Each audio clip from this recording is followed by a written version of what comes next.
আসসালামু আলাইকুম ওয়া রাহমাতুল্লাহি ওয়া বারাকাতুহু। প্রিয় শ্রোতাবৃন্দ, আজকে আপনাদেরকে জানাবো, স্বামী যদি কারোর সঙ্গে পরকীয়ায় লিপ্ত হয়ে থাকে, অন্য কোনো মহিলার সঙ্গে পরকীয়ায় লিপ্ত হয়ে থাকে, একেবারে গাঢ় প্রেম স্বামীর নষ্ট করার জন্য সুন্দর একটি উপায় আপনাদেরকে আজকে শিখিয়ে দেব।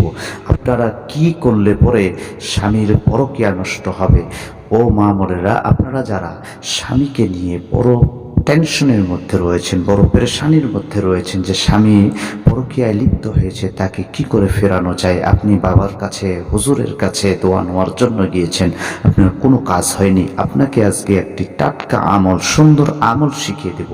আপনারা যদি আমলটি নিজেই করতে পারেন সুন্দরভাবে, তাহলে অবশ্যই আপনাদের কাজ হয়ে যাবে। আপনার স্বামী পরকীয়া থেকে ফিরে আসবে এবং স্বামীর পরকীয়া যত বড়ই কঠিন আপনার স্বামীর পরকীয়া হোক না কেন, যতই তাদের গাঢ় মহব্বত হোক না কেন, একে অপরকে দেখতে পারবে না, তাদের মহব্বত ভালোবাসা নষ্ট হয়ে যাবে।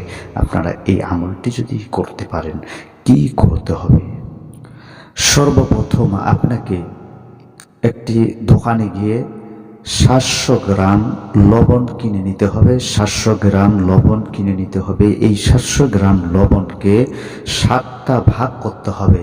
7টা ভাগ করে প্রতিটা ভাগের মধ্যে আপনাকে এক একটা ভাগে 21 বার করে এই দোয়াটি, যে দোয়াটি আপনাদেরকে শিখিয়ে দেব, এই দোয়াটি 21 বার করে পরে একটি করে ফু দিতে হবে।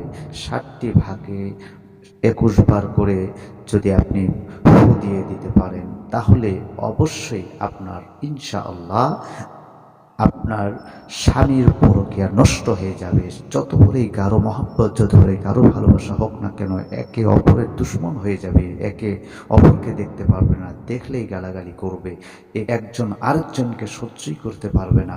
এই 7টা ভাগে 21 বার করে আপনাকে 147 বার পড়তে হবে এই দোয়াটি।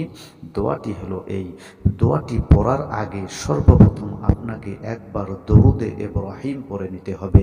আল্লাহুম্মা সাল্লি আলা মুহাম্মদ ওয়া আলা আলি মুহাম্মাদিন কামা সাল্লাইতা আলা ইব্রাহিম ওয়া আলা আলি ইব্রাহিমা ইন্নাকা হামিদুম মাজিদ।